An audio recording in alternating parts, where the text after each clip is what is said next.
Hello, you are watching the Tropics topics of May 25th, 2018. Today we'll be following up on what was previously Invest 90L, which came, out of the Western Caribbean into the Yucatan, and essentially emerged off of the Yucatan and has developed into our first tropical system of the season, which is actually not even fully tropical. It's subtropical. It's a subtropical storm, and has attained the name Alberto, the first name of the season, with winds of 40 miles an hour and a pressure of 1,005 millibars that isn't moving really at all right now. So it's pretty weak, but as you can see here, flooding is the main concern for areas in the path of this subtropical system. So let's take a look at the satellite imagery really quickly, and we can see a couple of things from looking at this. The first obvious feature is that you have all this displaced convection over here off towards the east of the little center, which is right here, and it doesn't really look all that strong, but you don't really expect it to be all that well organized as you would expect for a fully tropical system. So that's the thing with Alberto, it's not fully tropical yet, and because of that it looks pretty disheveled. In fact, you can even see here a little bit of rotation over here in the mid-level, so this is suggesting to me is that these vortexes are not aligned vertically, and that means that you aren't going to be able to have this thing strengthen very quickly in the short term. I think this may change a little bit further down the line, but that's just how it stands now. And you can see that there is still quite a bit of shear up here in the Gulf. As you can see these cirrus clouds moving towards the northeast, towards Florida, and that's indicating that there is some sort of a trough in the area, which if you look at the water vapor imagery, we can see that there is. We can see this general flow like this over the northern Gulf. That is a trough that is sagging into the central Gulf of Mexico, that is being amplified and tilted a little bit by this ridge that's building in over northern Mexico and western Texas. That's been building up into the Rockies, and is forcing this to extend farther south, which is really beginning to influence the evolution of Alberto. And if we look at this wider shot here, let me just get all my parameters set, and so yeah, we can see here, here's obviously here's Alberto right here, not very well organized, but again, it's not fully tropical just yet. I'll explain more about that in as this update progresses. But you can see we have our surface low right here, and then we have a mid-level feature right here, so you can kind of tell that there is an elongation of the flow with height, and that is that's not conducive for tropical development, fully tropical development. And we also, and as I mentioned earlier, we have this trough up here over the northern Gulf that has just dipped down, and this ridge over here over northern Mexico and western Texas that is building in kind of like this. So what this is doing, as it continues to build farther north and bring some pretty tremendous heat toward this area, pretty anomalous for this time of year, it will force this trough to kind of sag farther south as well as this. So that's kind of that's kind of what's going on here with this whole thing. And this, if we look closer towards this trough right here, sorry about that.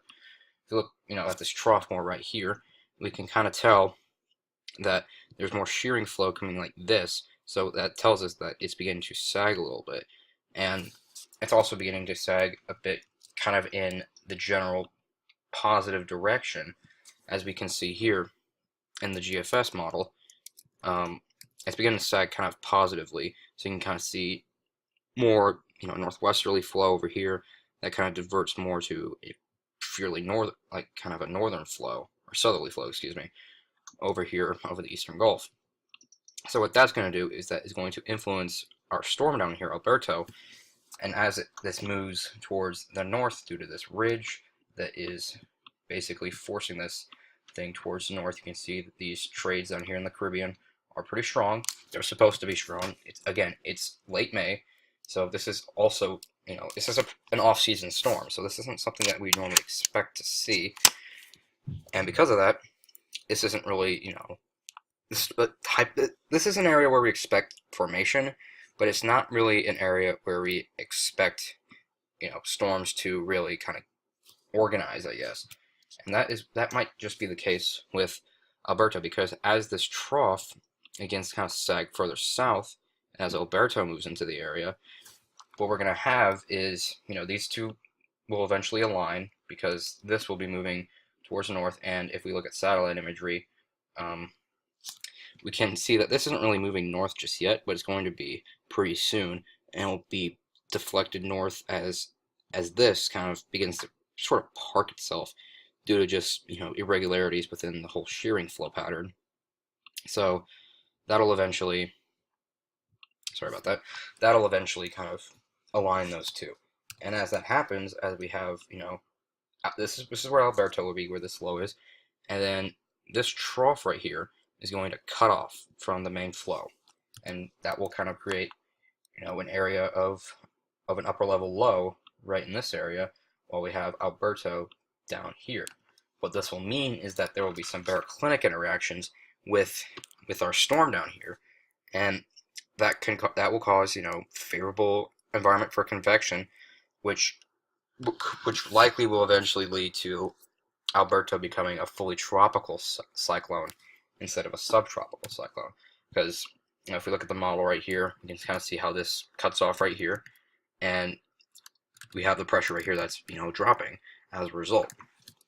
And we have, a pretty strong tropical storm coming into New Orleans in this model.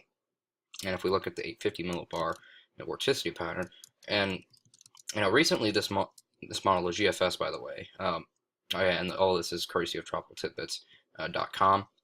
And recently the GFS has been dealing with some sort of convective feedback issues, which has been causing the model to generate kind of erratic paths for the storm, moving it, into Florida, up in the Carolinas, all these just weird solutions. We don't really have that right now. And as this translates further north, you can see that it starts to kind of do that again, but you can see that this kind of fades out, and the main, area of vorticity becomes dominant, and it basically acts like, what the models are generally showing, a general westward bend, because as this ridge kind of noses in and this trough becomes positively tilted, it'll kind of cause Alberto to kind of move in a path, something kind of like that, as it moves towards the Gulf Coast.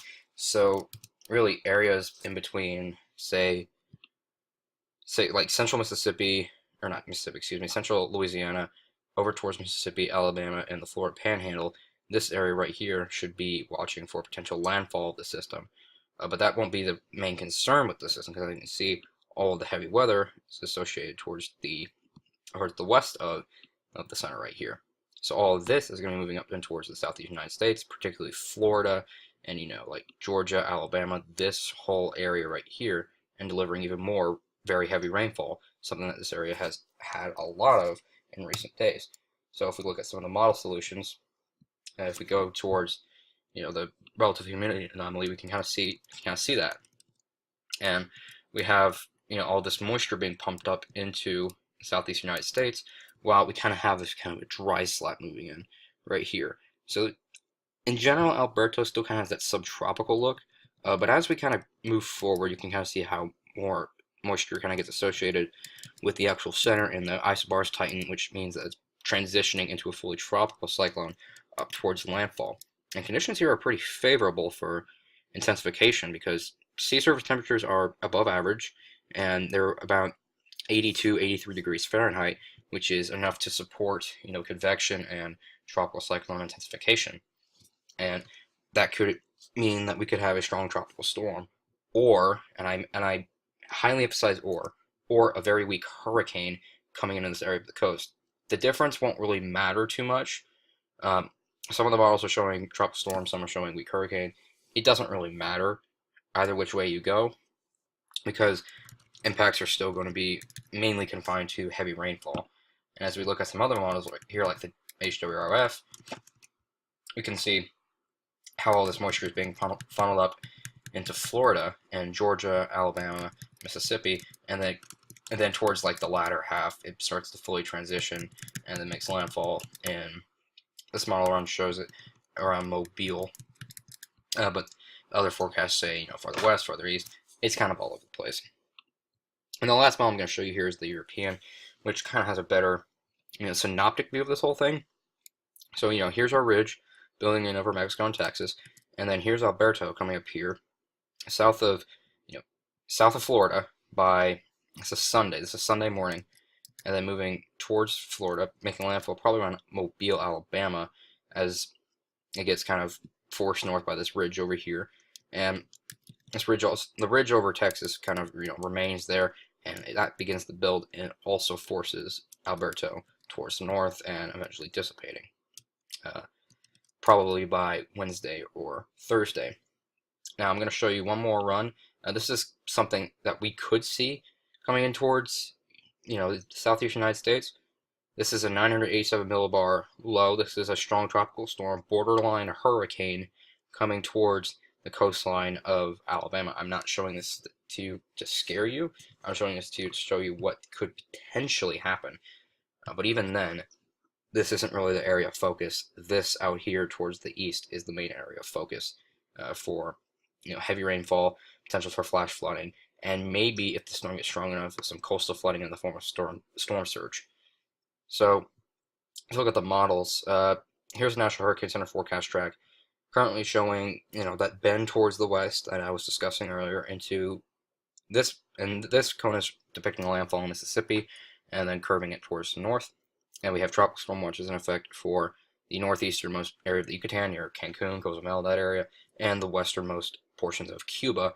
And I would imagine that these will be upgraded to warnings soon, and watches would be eventually needed for portions of the Gulf Coast.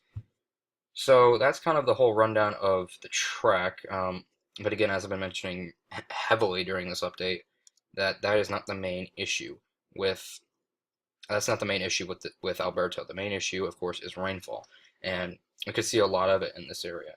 So areas potentially near 6-10 inches. Isolated areas could exceed even a bit higher than that, possibly up to a foot, and then other areas just generally of 2 to 4 inches. But that might not sound like too much, but considering that the soil here is already extremely saturated from previous rains, that this could potentially just worsen the scenario and create some localized flooding in some areas. And that's something that we really need to be vigilant of, especially this weekend, because it is Memorial Day weekend.